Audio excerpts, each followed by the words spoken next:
અંગ્રેજોએ યુરોપિયને એવું કીધું કે આમાં મોન્સાટો કંપનીનું બિયારણ નાખી દો. હાલના સંજોગોમાં ભારત આઝાદ થયો પછી મોન્ટાસો કંપનીનું જે બિયારણ અત્યારે ભારતમાં આવી ગયું, એ પાકિસ્તાન, બાંગ્લાદેશ અને ભારત એવા બીજા ઘણા બધા, અફઘાનિસ્તાન એવા બધા દેશોમાં આપી દીધું.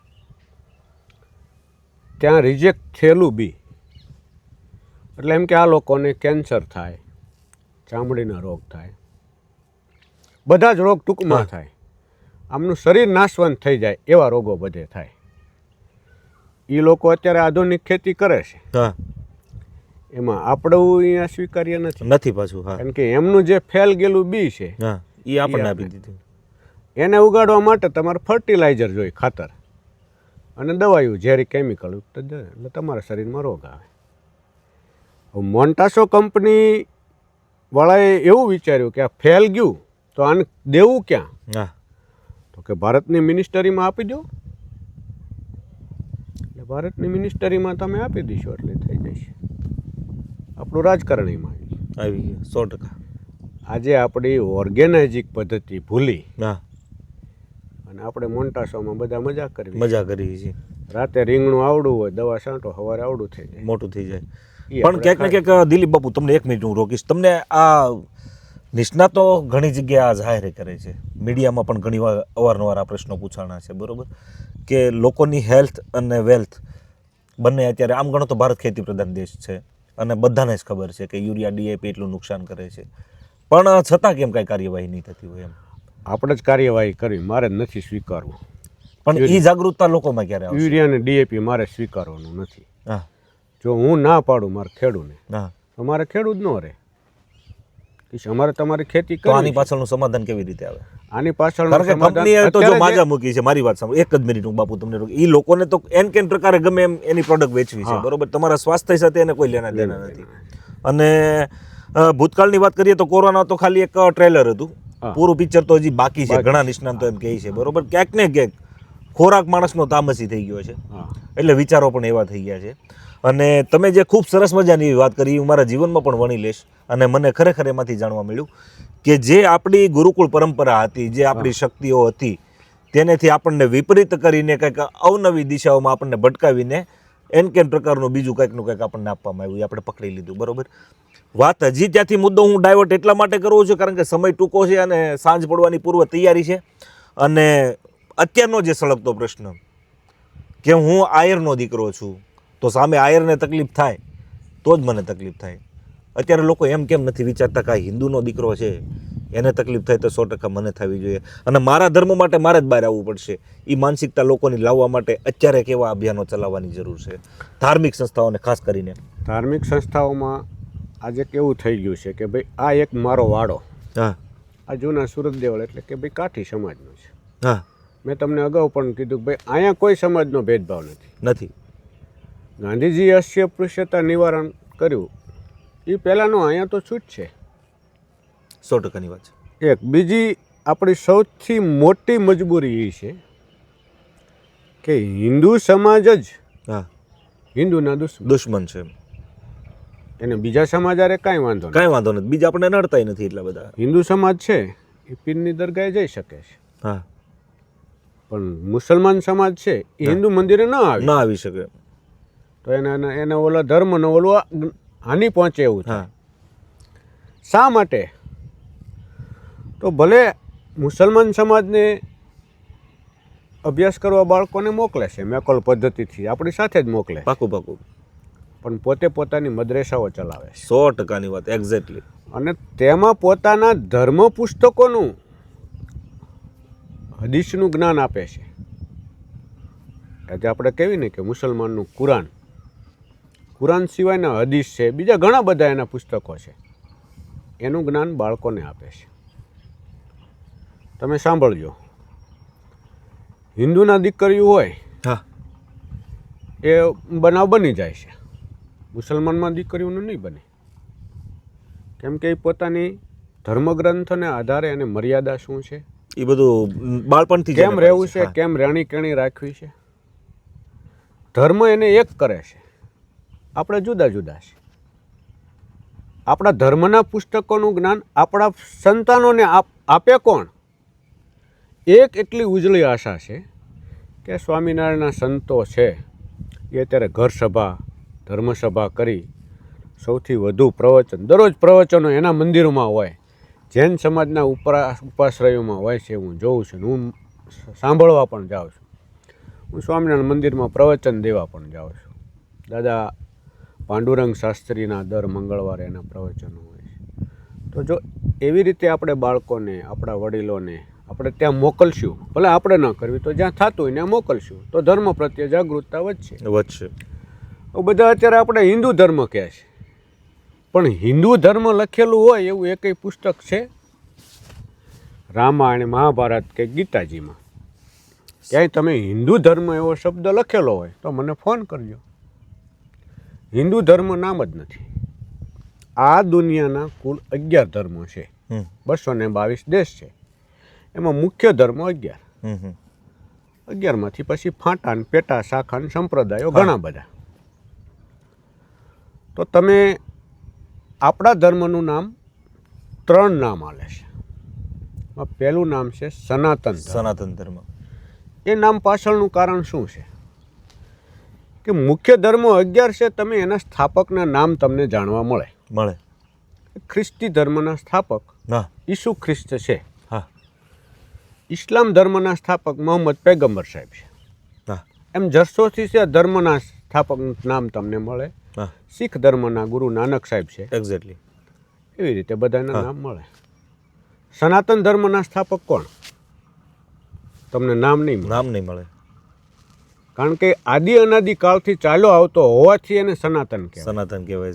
આ બધા ધર્મોની સ્થાપના થઈ એને 2000 વર્ષ 5000 વર્ષ 1000 વર્ષ એવી રીતે એની લિમિટ છે. આની ઉત્પત્તિની કોઈ સાબિતી જ નથી. આની ઉત્પત્તિની એટલે આને સનાતન કહેવાય.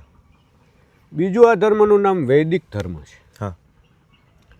વૈદિક ધર્મ શા માટે કહેવામાં આવે કે વેદોને આધારિત ધર્મ છે. આપણો પ્રચાર અને પ્રસાર નથી એટલે આપણા બાળકોને પણ ખબર નથી કે કેટલા વેદ છે. અર્જુવેદ, સામવેદ, અર્થવેદ, ઋગ્વેદ એવું કેટલા એને ખબર જ નથી. વેદોમાં જ બધું જ્ઞાન છે. તો આપણે આ પદ્ધતિ ગુરુકુળ જ આવી જાય.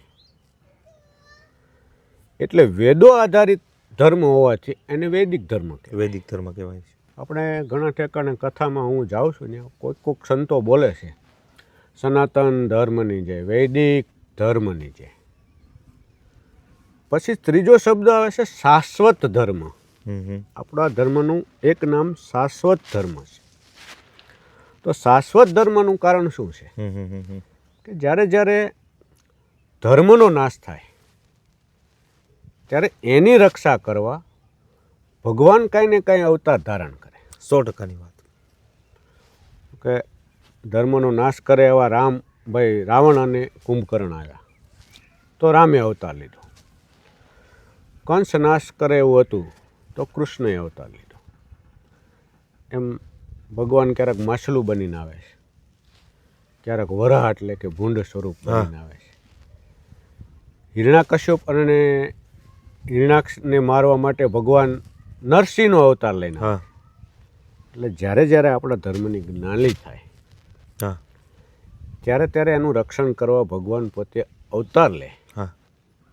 એટલે એને શાશ્વત ધર્મ કહેવાય. તમે આજના યુગના કોઈક કોઈને પૂછો વિદ્યાર્થીને કે ભાઈ શાશ્વત ધર્મ એટલે શું, કે અમને ખ્યાલ નથી. વૈદિક ધર્મ એટલે શું કે મને નથી ખ્યાલ.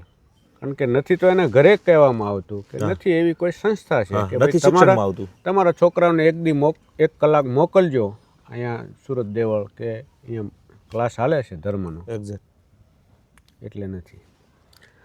આપણા ધર્મમાં ઉપવાસનું મહત્વ છે કે ભાઈ 11 રહેવાની, નિર્જળા રહેવાની. વિજ્ઞાન અત્યારે એ સ્વીકારે છે કે ભાઈ શરીરને 1 દિવસ ભૂખ્યું રાખો એટલે રોગો કરે એવા જે સેલ હોય એનો ઓટોમેટિક નાશ થાય. અંગ્રેજીમાં કહેવત છે હેંગ્રી બોડી, ભૂખ્યું શરીર. જે આપણા સેલ હોય રોગોના સેલ હોય, ઈટ સેલ. ગંભીર રોગોના જે સેલ હોય ને હા હા હા એ હંગરી બોડી ભૂખ્યું શરીર ખાઈ જાય છે. ખાઈ જાય છે. અમારા અહીંયા દેશી અમારા પંચાળમાં તો 11 ને અમાની એવી બધી હા બળદની રજા રાખી દે, રજા રાખી દે. હા હા કેમ કે ખેડૂત કામ ન કરી શકે, પોતે ઉપવાસ રહેતા હોય એટલે, અને બળદ ઉપર ખેતી હતી એટલે બળદની પણ જીવદયા માટે એને 15 દી એક પોરો મળી જાય. જે આપણી સંસ્કૃતિનો જ નાશ થઈ ગયો, અને જે વ્યક્તિનો નાશ કરવો હોય એની સંસ્કૃતિ પહેલાં નાશ કરી દો એટલે એ સમાજ નાશ થઈ જવાનો ઓટોમેટિક. એને મારવો નહીં પડે, ઓટોમેટિક મરી જાય. હજી આપણા સમાજ, હજી આપણા બધાય ભારત દેશવાસી બધાય હજી એમ કરે કે ભાઈ હવે આ આપણે આઝાદીમાંથી મુક્તિ મળવી છે, હા તો તમે આઝાદ થયા ગણાશો. તો ગણાશું. મેં તમને અગાઉ વાત કરી ને કે બ્રિટનની પાર્લામેન્ટમાં એવો નિયમ નિર્ણય લેવામાં આવ્યો કે આપણે કોમનવેલ્થ બનાવ્યું છે, અને એના 53 દેશો આપણા ગુલામ હતા. હા હા એ કોમનવેલ્થમાં સભ્ય થાય છે ભારત. ત્યાં ભારતના રાજકીય આગેવાનો હા પાડી કે આમ સભ્ય થઈશું. એટલે બ્રિટનના મહારાણી કે કિંગ ચાર્લ્સને ભારત આવવું હોય તેને વિઝા ન લેવી પડે. હા ઘણા વર્ષ પહેલાં મેં ચિત્રલેખામાં પ્લેનનો ફોટો જોયો છે. પ્લેનમાં VC લખેલું છે, એટલે વિક્ટોરિયાનો વિસ્તાર. આપણે અત્યારે ગુલામ જ છીએ. ગુલામ છે. હજી આપણે ગુલામીમાંથી નીકળ્યા નથી. નકર બ્રિટનના મહારાણી કે અત્યારના હાલ પ્રિન્સ છે કિંગ, હા એને ભારતનો વિઝા લેવો પડે. આપણે કોમનવેલ્થનું જે એનું સભ્ય મંડળ છે એમાંથી રાજીનામું દેવું પડે. હા બેમાંથી એક. આપણી ગવર્મેન્ટ જ એવો નિર્ણય લેવો પડે કે ભાઈ આપણે DAP યુરિયા બનાવવાનું જ બંધ કરી દો. હા 100%ની વાત છે. લોકો વાપરતા બંધ થઈ જશે, ઓટોમેટિક બધું સવાલ થઈ જશે. પણ દિલીપ બાપુ વાત ત્યાંથી નથી અટકતી. ક્યાંક ને ક્યાંક વાત એવી પણ છે કે એક મહાપુરુષે કીધું છે કે સમાજ સુધારવો કદાચ મારાથી સંભવ નથી, હું પોતે સુધરી જાઉં. હા, સ્વથી શરૂઆત જ્યાં સુધીની વાત છે. તો વાત સ્વથી શરૂઆત છે ત્યાં સુધીની કે, અને ઘણા અત્યારે કહેવાય ને કે ભાઈ રાજકીય કિન્નાખોરીથી ને પણ અમુક સમાજોને વિખવાદ કરવામાં આવ્યા. હા, કે ભાઈ ફલાણા સમાજને અન્યાય થઈ રહ્યો છે, ફલાણા સમાજને ખૂબ ન્યાય મળી રહ્યો છે, આમ કરી રહ્યો છે, ફૂલી ફાલી રહેલો છે. પણ તમે મફતની ખીચડી ખાવા માટે આપણે જે આંધળી દોટ મૂકી છે, આ હું એક મારા વિચારની વાત કરું છું. કારણ કે ભારતની અંદર વિચારની સ્વતંત્રતા છે. આપણે કોઈ જ્ઞાતિ વિશે કે કોઈ સમુદાય વિશે આ મારી ટિપ્પણી ન હોઈ શકે, પણ માત્ર ને માત્ર એક કહેવાય ને કે હિન્દુના સંતાન વિશે અને ભારતનો સંતાન તરીકેની જ મારી આ વાત હોઈ શકે. અને એ રીતે તમે જોશો તો જ તમને ખરેખર આ વાતનો ન્યાય ગણાય. પણ ટૂંકમાં કહેવાનો મતલબ ક્યાંક ને ક્યાંક સમય બાપુ વધતો જાય છે. પણ હું એટલું કહું કે ભાઈ આપણે અહીંયા કાઠિયાવાડમાં તો કાયદેસર કૂતરી વિયાતી તો એને રાબ ખવડાવવાનો એક આપણે રિવાજ હતો. તો અન્ય સમાજને આમાંથી વિખૂટા પાડીને અત્યારે કહેવાય ને એન પ્રકારે કે ભાઈ તમે આ સમાજને સામસામા કરીને ક્યાંક ને ક્યાંક હિન્દુઓમાં જે ફાટ પાડી દેવામાં આવી છે બધી. બરોબર. મારો માત્ર ને માત્ર પ્રશ્ન એટલો, સમય બાપુ બહુ વધી ગયો છે, વિડીયો ઘણો લાંબો થઈ ગયો છે, આમાંથી કદાચ 2 વિડીયોના થઈ શકે આ કટિંગમાંથી, પણ વાત હું પૂરી કરી છે એમ કે ધર્મના જે કોઈ અનુયાયીઓ છે, મોટા જે મહાત્માઓ છે, તે સૌને અમારા પ્રણામ છે. પણ ક્યાંક ને ક્યાંક ધર્મને જો તમારે ટકાવી રાખવો હશે, સાત્વિક રાખવો હશે, અને જો આ વાત જાળવી જ રાખવી છે, તો ક્યાંક ને ક્યાંક તમારે આગળ આવવું પડશે. કારણ કે લોકો તમને અનુસરે છે, લોકો તમને ફોલો કરે છે, તમે કયો એ લોકો માને છે. માટે 2 હાથ જોડીને વિનંતી કરું છું બધા ધર્મગુરુઓને, પછી જે સંપ્રદાય હોય તે એનાથી આપણે વિશેષ એમાં નથી જવું, પણ ક્યાંક ને ક્યાંક આમાં તમારા આગળ આવીને જો હિન્દુ ધર્મનું અને સનાતન ધર્મનું ખાસ કરીને જો તમે હિત ઈચ્છતા હશો તો તમારે આના માટે આગળ આવવું પડશે, આજે નહીં તો કાલે. કારણ કે આ બધી વસ્તુ કેવી છે બાપુ, જો અત્યારે નહીં જાગી જઈએ તો પછી પસ્તાવાનો પાર નથી રહેવાનો. આપણે નહીં તો આપણી આવનારી પેઢીને આનો શિકાર થવું પડશે. તો બસ હવે તો એમ કહેવાય ને કે અમારી પાસે વાતો તો ઘણી છે, અને બાપુનું કદાચ બાપુ પાસે જ્ઞાન એવું છે કે લગભગ આઝાદભાઈ આપણે કાલે પણ બાપુનો લાભ લેવો જ છે, મારો જ ખ્યાલ છે ત્યાં સુધી.